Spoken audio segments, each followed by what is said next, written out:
Bienvenidos chicos, chicas, ¿qué tal? ¿Cómo estáis? Vamos a ver este examen de física de las PC de la UNED, convocatoria de mayo del 2021 del Tribunal de París.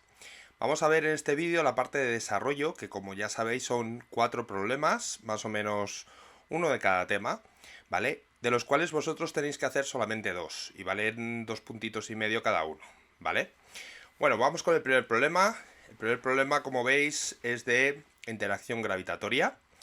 Dice así: considera un sistema de 3 masas m iguales, fijas en el espacio, en 3 vértices de un cuadrado de lado L. Y nos daban este dibujo, ¿vale? Bien, denominamos como A al vértice en el que no hay ninguna masa y B es el centro del cuadrado. Se pide A, calcula el potencial gravitatorio en los puntos A y B. Y nos daban como datos pues esta tablita, ¿vale? Nos daban la constante de gravitación universal, todo en sistema internacional, nos daban las masas, 5 kilogramos, y nos daban la longitud del lado del cuadrado, 20 metros, ¿vale? Así que como veis no había que hacer ningún cambio de unidades. Pues venga, vamos a ver. Como nos están pidiendo el potencial gravitatorio, pues ya sabéis que el potencial gravitatorio en el punto A va a ser la suma escalar de los potenciales que crean cada masa de este vértice y de este vértice en el punto A, ¿vale? Hay que hacer la suma escalar. Pues venga, el potencial en el punto A sería, por lo tanto, menos g por la masa entre L. Ya sabéis que la expresión es menos g por la masa que crea el potencial dividido entre la distancia. Fijaros que aquí las distancias era una distancia L, la de la masa que está bajo A también es L, es el lado del cuadrado, y la que estaba en el vértice opuesto tenemos que calcularnos la distancia de la diagonal del cuadrado, ¿vale? Eso lo podéis hacer fácilmente por Pitágoras y nos quedaba raíz de 2 por L, ¿vale? Bueno, pues sumando estas 3 contribuciones al potencial y sacando factor común si queréis para facilitar un poco los cálculos, pues ya sustituyendo nos quedaba este resultado, ¿vale? Menos 4,51 por 10 a la menos 11, ojito con las unidades, ¿vale? Son julios partido por kilogramo. Acordaros que el potencial se define como energía potencial por unidad de masa, así que son julios entre kilogramo, y ya teníamos el potencial en el punto A. Así que, bueno, bastante asequible, ¿vale? Vamos a ver el potencial en el punto B. Bueno, el potencial en el punto B se calcula con la misma fórmula. Lo que pasa es que ahora, fijaros que las distancias del centro a los 3 vértices son iguales, ¿no? Y esas distancias, pues, también se pueden obtener por Pitágoras, cogiendo ahora como cada uno de los catetos, ¿no? Cogeríamos L partido por 2, la distancia de la mitad del lado del cuadrado, ¿vale? De esa manera nos quedaba raíz de 2 por L medios, ¿vale? Muy bien, como las 3 contribuciones van a ser iguales, porque las distancias son iguales y las masas son iguales, ¿no? Pues ya directamente podríamos poner que esto era menos g por 3 veces m, ¿vale? Porque sumaríamos 3 veces la misma contribución, pues 3m, dividido entre la distancia, que sería raíz de 2 por L medios. Muy bien, ya solo nos queda sustituir y nos daba este resultado. Menos 7,07 por 10 a la menos 11 julios partido por kilogramo. Muy bien, pues ya hemos resuelto el primer apartado. Vamos con el B, que nos dicen: imagine que colocamos una cuarta masa M, esta masa, como veis, es idéntica a las otras, en reposo en el vértice A, y la dejamos libre. La dejamos libre quiere decir que se puede mover libremente sometida a algún tipo de fuerza, ¿vale? Demuestre, calculando el módulo, dirección y sentido de la fuerza gravitatoria que se ejerce sobre ella, que comenzará a moverse hacia B. Es decir, que sobre esta masa que hemos puesto en el punto A va a aparecer una fuerza resultante que la estará empujando, ¿no? Y trayéndola hacia el punto B. Bueno, pues nos tenemos que calcular la fuerza de atracción gravitatoria que provocan las 3 masas en los vértices sobre la masa que acabamos de colocar en el cuarto vértice en A, ¿vale? Ya hemos puesto directamente el principio de superposición, hemos sumado ya las 3 contribuciones de las 3 fuerzas. Fijaros que la primera sería la que provoca esta masa de arriba a la izquierda, y esa masa se calcula como, esa fuerza se calcula como menos g, masa por masa, que es masa al cuadrado, dividido entre la distancia al cuadrado, que es el lado al cuadrado, y acordaros de poner el vector unitario que va de la masa del vértice a el punto donde aplicamos la fuerza, que es la otra masa, con lo cual eso tenía dirección y sentido del eje X positivo. Ese es el vector Y, ¿vale? Y positivo. El menos es porque ya sabéis que el menos siempre hay que ponerlo cuando ponemos el vector de atracción gravitatoria, ¿vale? Son fuerzas atractivas y por lo tanto hay que poner siempre el menos. Bueno, lo mismo con la fuerza que teníamos provocada por la masa del vértice inferior al punto A, ¿vale? Que en este caso pues también va a ser una fuerza de atracción y va a ir dirigida hacia abajo.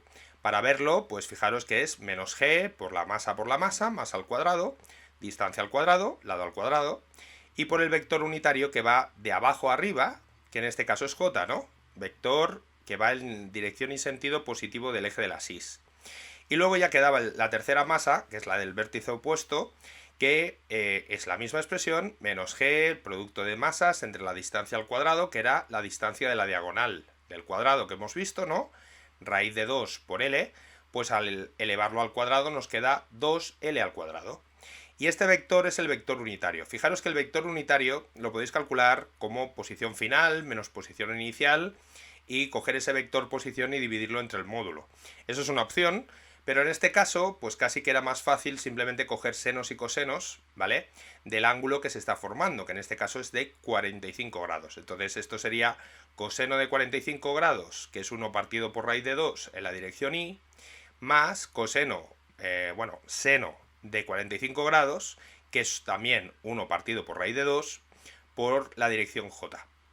De esa manera, pues ya obteníamos el vector unitario de esta última fuerza. Vale, ya solo quedaba sustituir y hacer la suma vectorial, las Is con las Is, las Jotas con las Jotas, y nos quedaba esta expresión, ¿vale? Sustituyendo los valores, nos daba una fuerza resultante en el punto A sobre la masa que tenemos en A de menos 5,64 por 10 a la menos 12 multiplicado por el vector I más J, ¿vale? Y esto no os olvidéis de poner las unidades, que son newtons, ¿vale? Que es una fuerza. Bueno, aquí como dice calcular módulo, dirección y sentido, pues yo he calculado también el módulo de esta fuerza, ¿vale? Que sería simplemente pues coger el valor absoluto y luego el módulo del vector I más J, que es simplemente pues raíz de 2, ¿no? Y nos quedaba este resultado, ¿vale? Para que veáis que la dirección y sentido realmente iba desde A hasta B, el vector de esa fuerza va desde A hasta B, pues fijaros que el vector unitario que iría con esta fuerza era menos I menos J. ¿Qué vector unitario es ese? Pues menos 1 partido por raíz de 2i menos 1 partido por raíz de 2j. Es decir, justamente en la dirección de la diagonal que va desde A hasta B, ¿vale? Bueno, pues esto es lo que teníais que calcular y demostrar matemáticamente, ¿no? Que efectivamente esa masa libre en A se nos va a desplazar en la dirección desde A hasta B, ¿vale? Bueno, vamos con el apartado C. Calcule la velocidad de esa cuarta masa al pasar por el punto B. Claro, aquí la manera de calcularnos cuál es la velocidad de esta masa, fijaros que esta masa inicialmente la tenemos en reposo, como dice el enunciado, ¿vale? Entonces, el hecho de que haya un campo gravitatorio que la está trayendo hacia el centro del cuadrado va a provocar un trabajo. Ese trabajo va a incrementar la energía cinética. Y además sabemos que como es un trabajo de un campo conservativo, lo podemos calcular como menos la diferencia de la energía potencial. Con lo cual nos quedan las típicas ecuaciones que hemos visto, ¿no? Trabajo del campo es menos incremento de la energía potencial, que es igual al incremento de la energía cinética, ¿vale? También podríamos haber igualado las energías mecánicas en el punto A y en el punto B. Sería exactamente la misma manera de resolverlo, ¿vale? Y os va a quedar la misma expresión. Bueno, pues como la energía cinética inicial valía 0 y la final es justamente un medio de la masa por la velocidad al cuadrado, que sería la velocidad que nos piden, pues solo de aquí ya solo teníamos que despejar la v, ¿no? La velocidad. Fijaros que el menos incremento de la energía potencial se puede calcular como menos la masa que queremos desplazar por la diferencia de potencial entre los dos puntos, ¿no? Final menos inicial. Y de aquí, pues fijaros que la velocidad nos quedaría la raíz cuadrada de menos 2 veces la diferencia de potencial gravitatorio. Bueno, pues yo aquí lo único que he hecho ha sido sustituir la diferencia, ¿vale? Que sería VB menos VA, pero como tenemos este menos delante, pues lo podéis poner como VA menos VB, y así nos queda todo sin ningún signo menos que os pueda confundir, ¿de acuerdo? Perfecto, los potenciales en A y en B los tenemos calculados del primer apartado, con lo cual solo teníais que pues, sustituir los valores que habíamos obtenido y ya tendríamos el cálculo de esta velocidad, ¿vale? Fijaros que es la raíz cuadrada de 2, pondríamos el potencial en A, que era negativo, menos el potencial en B, que es negativo, menos, por eso aparece aquí un más, ¿vale? Bueno, pues esto obviamente os tiene que quedar positivo, si no, no estaría bien, y nos queda la raíz cuadrada de este valor como 7,155 por 10 a la menos 6 metros partido por segundo, que es una velocidad. Bueno, pues ya habríamos resuelto, como veis, este primer problema, que no nos pedían nada más, ¿vale? Venga, vamos con el problema 2, problema de inducción magnética, ¿vale? Nos dicen que tenemos una espira rectangular de lados A y B que gira a velocidad angular constante en el seno de un campo magnético perpendicular al eje de giro de la espira y de módulo B sub 0, ¿de acuerdo? Fijaros en los datos, nos dan las dimensiones de la espira, ¿no? El ancho y el alto, y nos dan cuál es el módulo de este campo, ¿vale? El módulo del campo magnético, 0,5 teslas. Sabiendo que la espira describe una rotación completa en 3 segundos, se pide el valor máximo del flujo magnético a través de la espira. Bueno, vamos a ver qué es lo que está pasando aquí.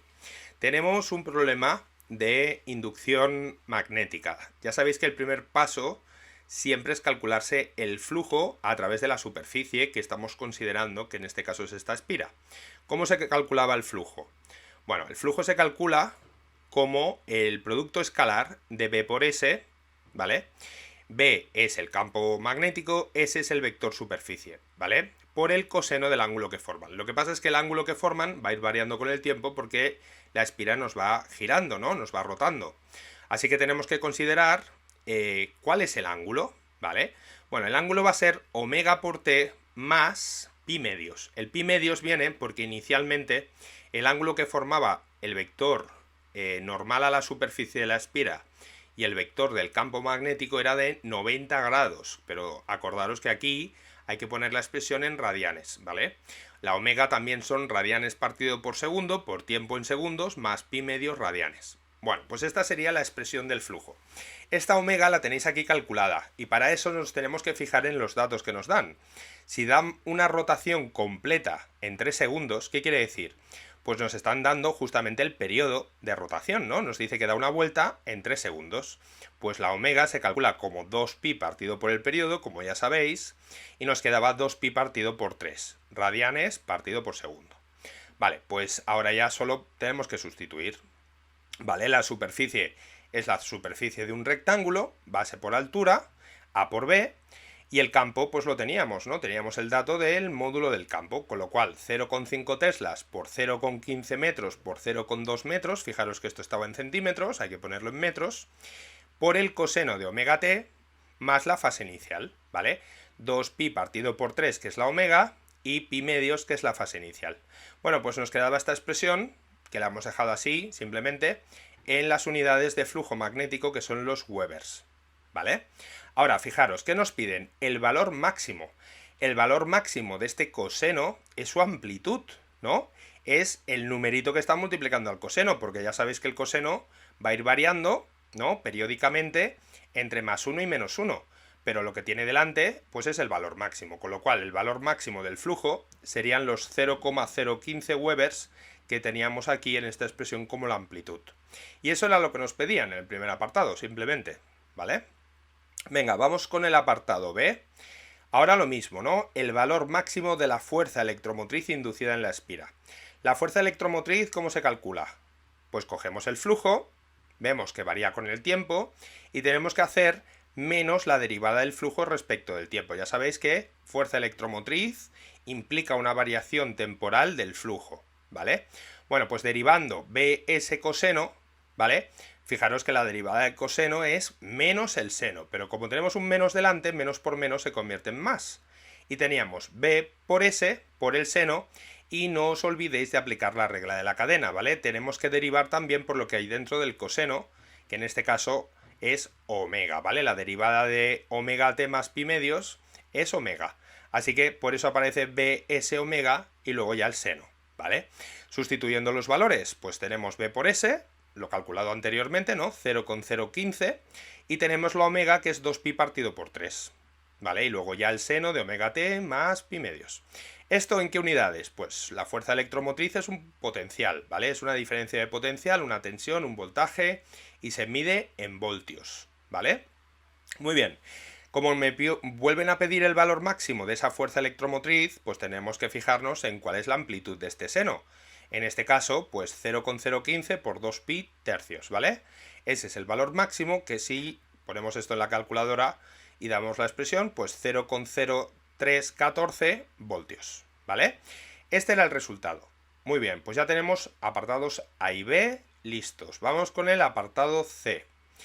Ahora nos dicen, sabiendo que en el instante t igual a 0, la espira está contenida en un plano paralelo al campo.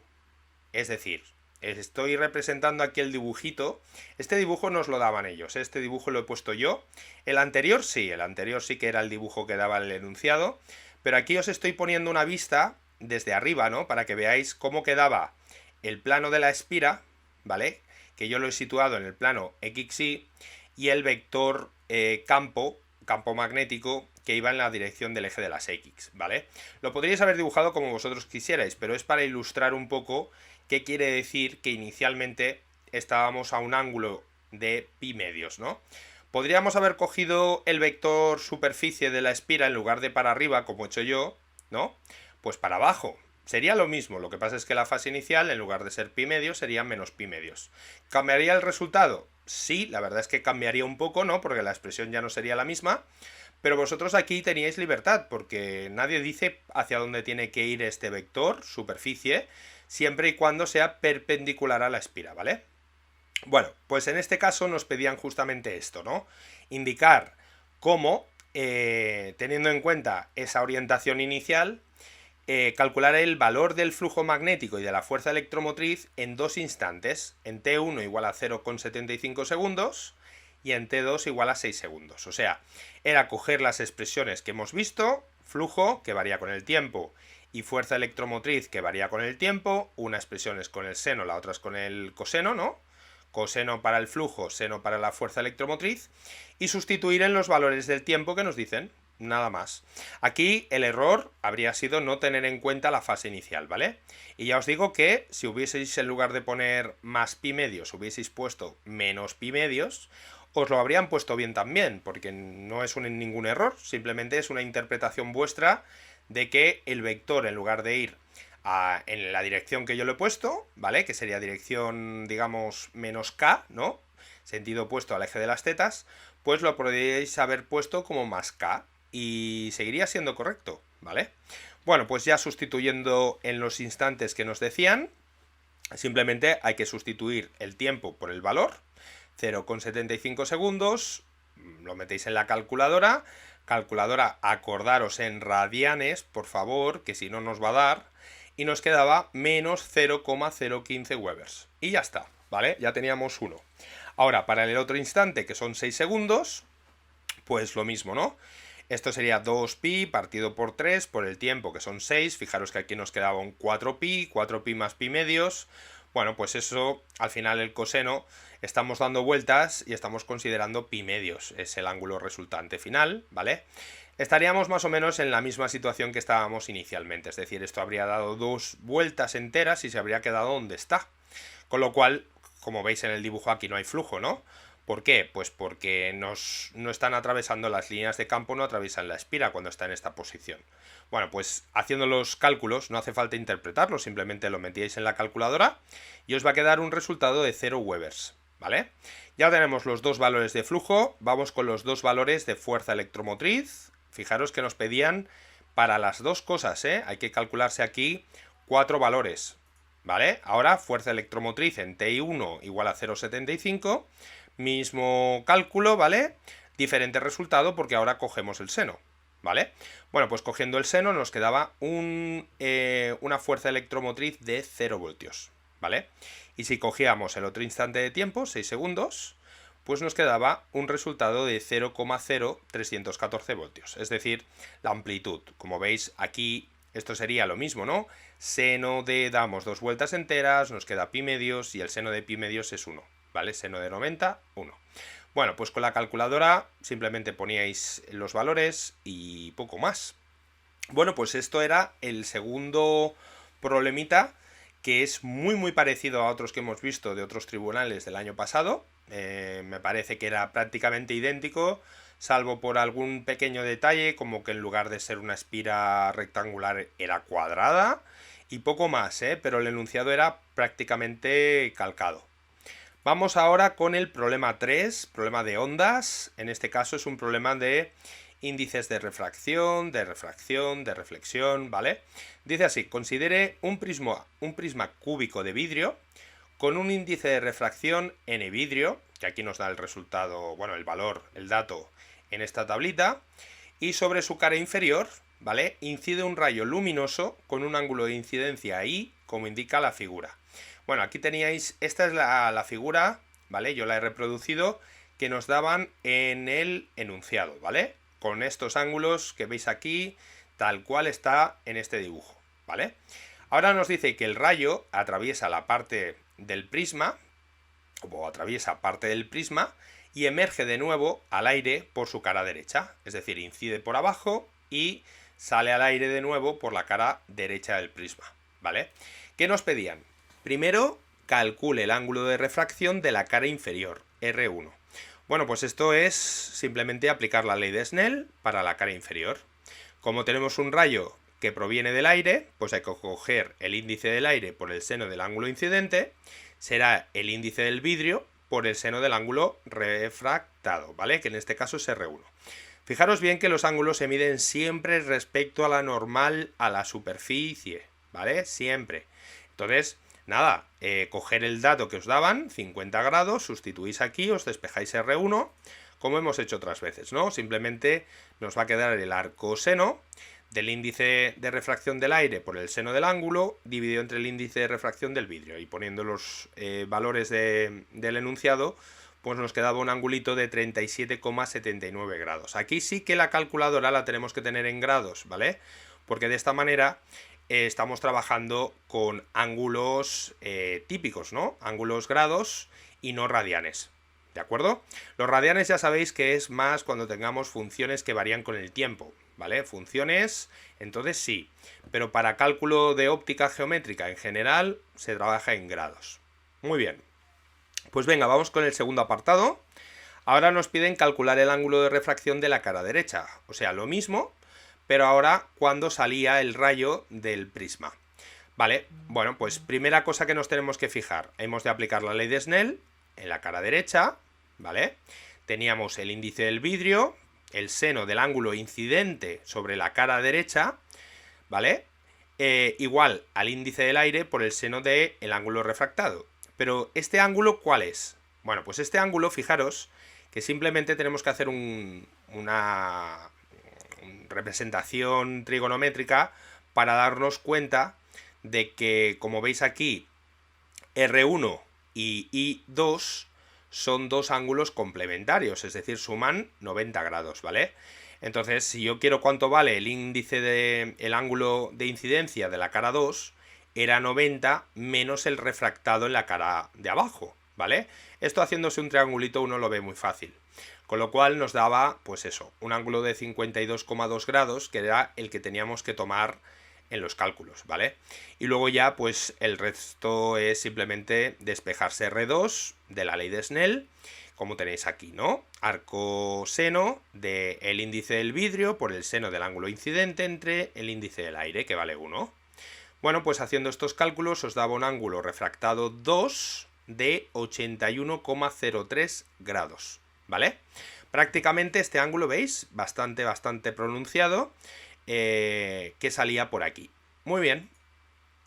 Último apartado. Venga, el apartado C dice: calcule la desviación que sufre el rayo, es decir, el ángulo entre el rayo que incide y el que emerge del prisma, indicado como alfa en la figura. Es este angulito, ¿veis?, que se formaba entre el ángulo incidente, entre el rayo incidente y el rayo emergente del prisma.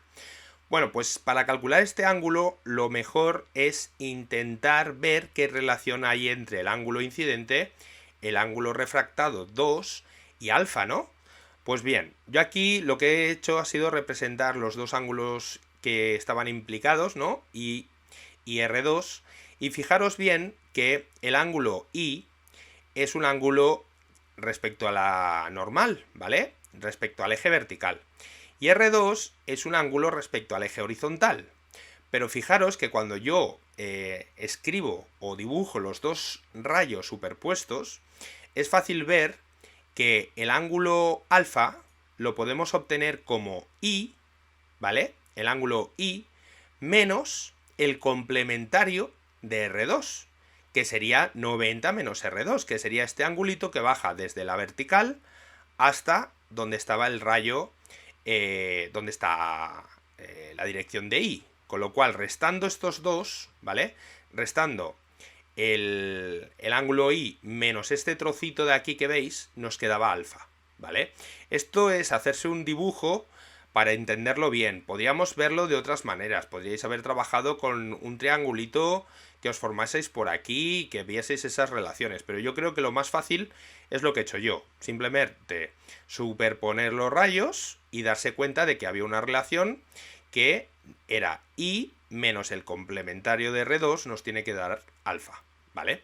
De esa manera, como conocíamos los ángulos, pues I valía 50, R2 nos lo hemos calculado antes y era 81,03, pues haciendo esta operación nos quedaba un ángulo alfa de 41,03 grados, que era lo que nos pedían en este apartado, ¿vale?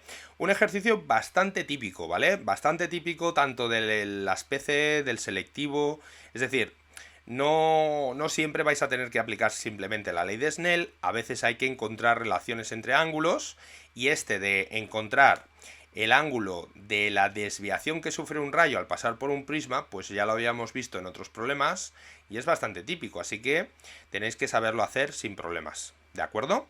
Venga, vamos con el problema 4, último problema de física del siglo XX, que en este caso pues ya sabéis que lo más recurrido que suelen preguntar suele ser pues el efecto fotoeléctrico, o este de aquí, que es justamente de desintegración radiactiva, ¿vale? Aquí nos decían que se sabe que la vida media del hierro 55 es tau, ¿vale? Aquí me he dejado la letra, perdón. Y se pide, calcule la constante de desintegración a partir de estos datos que veis en el enunciado. Es decir, nos daban el valor de la tau, que es la vida media, 3,75 años, N0, que es el número de núcleos iniciales, y N final, que es el número de núcleos finales, ya veréis que en este caso pues no necesitábamos para este primer apartado, pero bueno, vamos a ver cómo sería el cálculo. A ver, ¿la vida media qué es? La vida media representa el promedio de vida que tiene un átomo, ¿vale? Y es simplemente el inverso de la constante de desintegración. Por lo cual, si me piden la constante de desintegración, era francamente sencillo, ¿no? Solo teníais que hacer lambda igual a 1 partido por tau, ¿vale? Recordad que la lambda tiene unidades de tiempo a la menos 1, en este caso lo voy a dejar como años a la menos 1, porque no necesito más, es decir, no hace falta que esto lo paséis a segundos ni nada por el estilo. En este caso, este resultado se daría por válido y por correcto, ¿de acuerdo? Así que 1 partido por 3,75 años nos quedaban 0,267 años a la menos 1. Y ya tendríamos el primer apartado, muy facilito, ¿vale? Vamos con el apartado B. Aquí el hierro, bueno, pues lo mismo, ¿no? Nos dicen que expliquemos brevemente el significado de periodo de semidesintegración de una muestra radiactiva y calcular ese valor para el caso del hierro 55. Bueno, ¿qué es el periodo de semidesintegración? Esto ya lo hemos visto muchas veces, básicamente es una pregunta un poco teórica, pero bueno, es fácil de, digamos, de definir, que el periodo de semidesintegración, también se llama semivida, es el tiempo que tarda en desintegrarse la mitad de la muestra que tengamos, es decir, la mitad de los núcleos iniciales. Esto ya sabéis que es la ley de la desintegración radiactiva, tenemos una exponencial, ¿vale?, decreciente. Esa exponencial decreciente, yo puedo decir que finalmente vamos a tener la mitad de núcleos radiactivos. ¿Y en qué tiempo? En un tiempo que es justamente el periodo de semidesintegración. A partir de aquí nos queda una relación que si vais despejando os acaba quedando que el periodo de semidesintegración es el logaritmo neperiano de 2 dividido entre la lambda, que es el valor que hemos visto, que es la típica formulita que es la que tenemos que recordar. Pero aquí os he ido poniendo pasito a paso cómo llegar hasta esta fórmula, ¿vale? Muy bien, pues a partir de aquí, ¿qué hemos de hacer? Simplemente sustituir, ¿vale? En este caso el valor de la lambda que teníamos para el hierro 55. Que en lugar de coger la lambda, podemos coger que la lambda es 1 partido por tau y hacer tau por logaritmo de 2. Pues claro que sí. De hecho, es lo que he hecho yo y quedaría un poquito más exacto. Así no cometemos errores de decimales ni de ningún otro tipo, ¿vale? Entonces nos quedaba 2,599 años, que yo he aproximado aquí por 2,6 años, ¿vale? Aquí os he puesto para que os acordéis que la ley de la desintegración radiactiva es esta, ¿vale?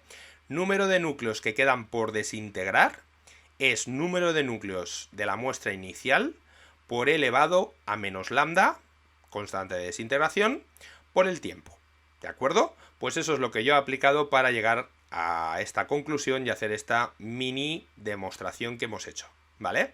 No hacía falta que lo demostraseis, pero sí que teníais que poner cuál era el significado de este periodo de semidesintegración, que era lo que nos pedía el enunciado, ¿vale? Venga, y vamos ya con el apartado C, último apartado.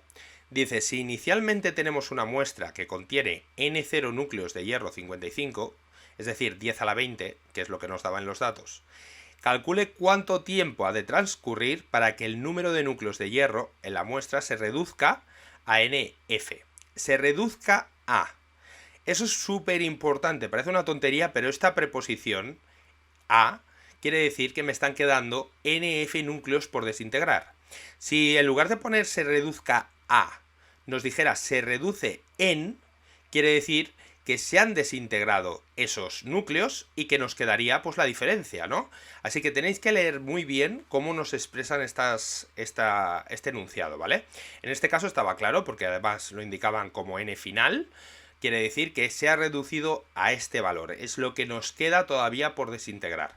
Entonces, pues nada, aplicamos la ley de la desintegración, ponemos número de núcleos finales, número de núcleos iniciales, elevado a menos lambda t, y ahora pues nos despejamos el tiempo, ¿no? Bueno, pues el tiempo quedaría, veis que n0 pasaría dividiendo, nos quedaría nf entre n0, sacamos el logaritmo a ambos lados, logaritmo neperiano para quitarnos esta exponencial, y luego el menos lambda pasaría dividiendo, ¿vale? Esta es la manera de despejarse pues una ecuación exponencial, simplemente, ¿vale? Y así que ya tendríamos el tiempo, hemos sustituido los valores, aquí yo he vuelto a utilizar, en lugar de poner 1 dividido entre el valor de lambda calculado, he utilizado el valor de la tau, ¿vale? Que es lo mismo, menos tau, ¿vale? Por el logaritmo del número de núcleos finales, 3 por 10 a la 18, entre el número de núcleos iniciales, 10 a la 20.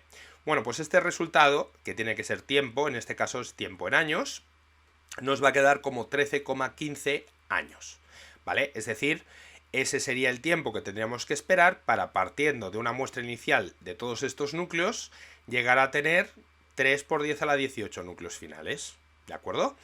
Bueno, pues este era el último ejercicio. Como veis, no era un examen muy diferente a los que hemos visto hasta ahora, y simplemente con alguna pequeña diferencia. Bueno, pues aquí el problema 4 era de desintegración en lugar de ser un efecto fotoeléctrico.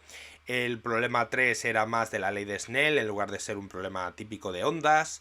Pero vamos, problemas 1 y 2 muy parecidos, ¿vale? Con alguna pequeña cosita, pero vamos, bastante estándar, y espero pues nada, que os haya quedado todo súper claro y nos vemos en el próximo vídeo. Muchas gracias.